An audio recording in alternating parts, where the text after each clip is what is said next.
Dr. Gregory Jantz is a best-selling author of over 45 books and the founder of the Center A Place of Hope, voted a top 10 center for depression treatment in the U.S. As the pioneer of whole-person care, Dr. Jantz is known as the messenger of hope. Now the nation's expert on anxiety, depression, substance abuse, relationships, trauma, and PTSD, here is Dr. Gregory Jantz. Hi, it's Dr. Greg Jantz, founder here at the Center A Place of Hope as a mental health counselor now nearly 40 years. Next year it'll be 40. One of the areas that is fascinating to look at for all of us is the area of emotional intelligence. And I know we've heard EQ before, as well as IQ, and some say that IQ is more important than EQ. And, you think about it. Our ability to get along with others, our ability to be in healthy relationships, our ability to manage conflict, all has to do with emotional intelligence. But hey, who was your emotional intelligence role model? Who did you have that was emotionally healthy that you go, that's how I want to be? Well, emotional intelligence is probably something we learn indirectly. Or we don't, and we struggle. And we struggle with regulating our emotions, emotion regulation. We struggle with how do we manage our emotions? How do we manage distress? How do we do it? And one of the things that we need to look at is, okay, if I don't have emotional intelligence, and here in my notes I made three key factors. If I have low emotional intelligence, I will have trouble regulating my emotions, and I may have low impulse control, and I may not manage well, and I may have outburst. The volcano of anger may go off. And just how do I manage that? Over and over and over. How do I manage that emotional outburst? If I don't know how, I was never taught. Sometimes the things that flow naturally are not always the best as it relates to emotions. If I have the need, or somebody like this, they have the need to be right all the time. All the time, they have to be right, no matter what. Low emotional intelligence, power and control. If I have to be right all the time, I probably have a trouble with emotional abuse because I have to have that power and control. All right, number 3. Just 3 things to think about as low emotional intelligence, and that is the inability to forgive or choosing not to forgive. Forgiveness. Not practicing forgiveness. I'm going to say to ourselves, with ourselves, and with others, not forgiving. And sometimes we don't even realize it. We've had early abuse, trauma, betrayal in our life, and things have happened, and you never drew or connected the dots. At some point, this is so toxic. At some point, I have to forgive so I can be healthy again, so I can be in healthy relationships. All right, just a couple components to think about as we look at emotional intelligence and what it is. Number 1 is self-awareness. It's the ability to really learn what you're feeling and understand why, and then understand what to do with it. If it's a negative emotion coming up and you feel like you are going to go off, if I have emotional intelligence, I'm able to contain that and deal with that distress. And dealing with that distress, I'm able to postpone doing anything self-destructive. I'm not being impulsive. I don't hurt others. I don't hurt myself. And we know that understanding what triggers us that can create for us a pattern of outburst, a pattern of struggling with our emotions. You might have grew up at home in an environment that just seemed like maybe the home environment was depressing. And there was a heaviness and depression, maybe some anxiety. And it's like you never really learned to feel good about yourself. And maybe your role models, they struggled. They struggled themselves. Maybe there was addiction in the home. And there was alcohol. And as we look at that, oh my goodness, alcohol distorts emotions. Alcohol causes us ultimately over time to become depressed. It's a central nervous system depressant. And then also it creates anxiety. So as you look at, you're looking at the whole area of my emotions and what I learned growing up, I think sometimes that's the point where we need to also forgive. You go, okay, and for the most part, this is a general statement, for the most part, I think most parents, most families try and do the best they know how at the time, but they're unhealthy and they don't always know. Now, there are some exceptions to that. There are malicious, cruel people, and sometimes they've been family members that are really destructive. And I get that. That's out there as well. But sometimes we learn all this mismanagement of our emotions growing up. And in doing so, we just keep passing it on. That's why in 1992, I wrote the book, Healing the Scars of Emotional Abuse, that's still in print, because if you were victimized by all the different forms of emotional abuse, there's screaming and yelling, but then there's the silent treatment, then there's the comparisons to other siblings, and you were in an oppressive, anxious, fear-based environment. That's what you learned, and so you go out and repeat that. So that's not emotional intelligence. But here's the good news: we can learn this. Oh yeah, it takes practice, but we can learn it. Number 2 is self-management. We learn to manage our emotions in healthy ways. One of the greatest things we do here is when a client is with us is dialectical behavioral therapy, DBT, and in learning how to manage our emotions and relearning how to manage our emotions. And a key word is self-regulation. How do I regulate myself, my emotions, in a healthy way that's not destructive to me or to others? So we learn how to respond versus react. We learn how to respond versus react. And in highly, highly emotionally triggering situations, we don't act out. And we're able to take these skills and actually calm down, use the prefrontal cortex of our brain, and then from there, after we learn that, how to use this part of the brain, we make more, if you will, rational, wise choices, wise decisions. But when you're full of emotion, it's going in the back, more primitive part of the brain, and we're not going to make good decisions. Usually, we do things that we later regret. All right, number 3, there's just 5 of these I want to share today, but number 3 is motivation. So if I have emotional intelligence, I feel more motivated to create a future, a positive future. I feel more motivated to drive. The term that used to be used years ago by the famous psychologist Abraham Maslow's hierarchy of needs that we all learned in basic, if you had Psychology 101, the hierarchy of needs. The top of that triangle was something called self-actualization. Maybe we could call it well-being, emotional well-being, spiritual well-being. So as we work through, we get a sense and we remove the toxic emotions, we become more emotionally intelligent, we have a sense of well-being. Well-being's my word for self-actualization. All right. Because I don't know that you ever really get there. You're growing, and healthy people are growing. You want to keep growing. Under the heading of motivation, you learn how to take initiative.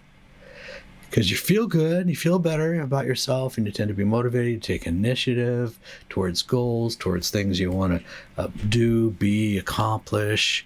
Some will look at this and go, what's God's plan for me? That's what I want to do.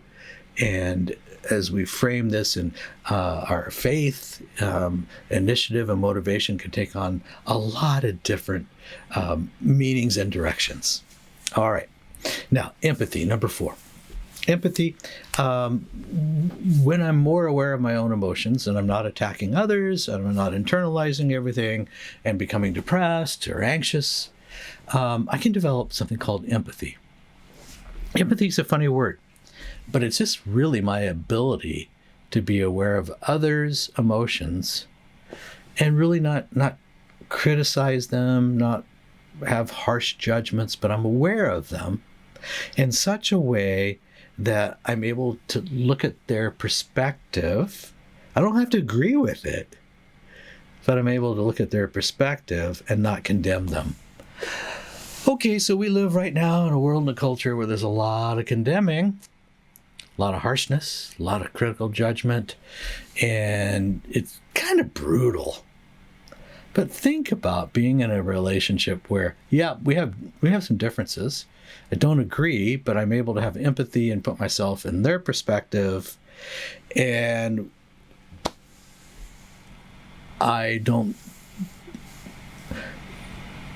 misuse them. I don't misattack them. I learn how to be in relationship when there's differences. You think about it. What we really have, is the quality of our relationships. All right. And if I have empathy, I'm probably developing compassion. If I have compassion, I'm likely developing gratitude. We love to be around grateful people. They're like a magnet. When there's gratitude, there's optimism. And there's optimism for my future. I feel hopeful about my future. That is optimism. And then I'm going to add, from my vantage point, there's a God-given optimism that helps me have a choice perspective, and I can have hope for my future. Hope comes when there's a plan. We need a plan. So think about this. Compassion, understanding. Okay, so it starts with empathy, goes to compassion and understanding, moves over to gratitude. And gratitude, again, we love to be around grateful people. Gratitude then emerges to look like optimism, faith, and hope for the future. All right, final one to look at here, social skills. Social skills. Emotional intelligence. Remember, did you have somebody that you look towards and go, they are so emotionally healthy and emotionally intelligent, I want to be like them? We never probably labeled that way, but we realized we liked being around certain people because they might have seemed lighter, they might have seemed more authentic. And really what they were exuding was emotional intelligence. And emotional intelligence, we have to have skills. How do I tell the truth to somebody without abusing them? Sometimes the truth hurts, but I don't do it with an intent to cause any harm. How do I also be in a relationship when there's differences? How do I develop personal, strong relationships? How am I a truth seeker, telling the truth? And practicing and having an ability to resolve conflict, which means I can probably work well to be a part of a team resolving conflict. Wow. And we can show people when we have social skills that we're listening, and it's listening beneath the words. Listening to beneath the words is a key to empathy. You know, even asking the simple question, help me understand what you're feeling. I really care. Wow. Even that can be powerful. Okay, share with me so I can really understand more. How bad is this for you? Okay, you're going to that next level of listening. And when people feel heard and understood, they tend to feel acceptance. When I feel acceptance, I feel more loved. When people feel heard and understood, wow, I feel more accepted It's easier then for me to make changes. I'm more motivated to make changes. All right. Now, a emotionally intelligent person can go to another person. It can be really difficult, but I can deal with and say difficult things, and do it and face whatever I need to do. I have this thing where for me, it's to be discerning, and I personally will say a prayer, and then I'm going to move right into it and just share honestly. The outcomes generally are pretty good. And we want somebody that's going to do that with us. All right, how will you improve your emotional intelligence? Here's just a couple thoughts, because there are things we can do besides a few things I mentioned. Do emotional check-ins. This is that self-awareness. Help us get in touch with our emotions, and we will even ask ourselves, how am I feeling right now? I'm checking in with myself. How am I managing that emotion? Am I allowing any emotion to become toxic? Am I saying or thinking destructive things? Just some of those things can be real helpful. There's another one that's called become curious. And become curious is, instead of reacting with anger and lots of stress, be curious. Be a curious detective about the situation. Why is this having so much power over me? What is going on here? How come every time that person comes along, I give in to things I don't want to give in, or I do things I don't want to do? Just become curious about what is it that's going on there. All right. And then next, proactively listen. When somebody's sharing with you, resist the temptation to always interrupt. That's a little hard sometimes, isn't it? When you're sharing something and somebody's constantly interrupting or sharing their opinion. So listening means listening and then asking clarifying questions. And maybe you'll say, thank you so much for sharing that with me. Can I just ask a question to help me understand better? Wow, how powerful can that be? And then finally, for our time today, is apologize when needed. Apologize when needed. Seek forgiveness. A person with emotional intelligence will seek forgiveness, and when we're wrong, we acknowledge it, and when we've hurt someone, we own up to it. So we take the responsibility with a sincere apology. And it might look like this: I really love and care about you. Will you please forgive me? I realize I've said some things that I really regret, and I value our relationship. That's just one way to look at it. Learning to manage our emotions. If you feel like you've been in an environment now or in the past where there's been a lot of emotional abuse, do get a copy. It's probably right behind me there, of Healing the Scars of Emotional Abuse. Healing the Scars of Emotional Abuse. And look at what that did. And then there's some specific strategies for dealing with that emotional abuse, because that is a block to having emotional intelligence. And as we look at building emotional intelligence, you know what? It takes a little time, it takes baby steps, but we keep moving forward, and you're going to feel better and better and better. And sometimes we need some professional intervention to help us. Sometimes we need to go through something intensive like we do here at the Center, a Place of Hope, where we're really working intensively to really shorten the time it takes to learn everything, to a few weeks versus a few years. So, and there's times where we need to really get that depression or that anxiety, or if there's addiction, I have to deal with the addiction so that I can go forward and really have emotional intelligence.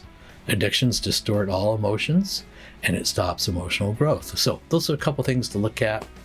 And as we all are working on our well-being at the top of the hierarchy of needs, we allow for grace and patience, not only for ourselves, but for others.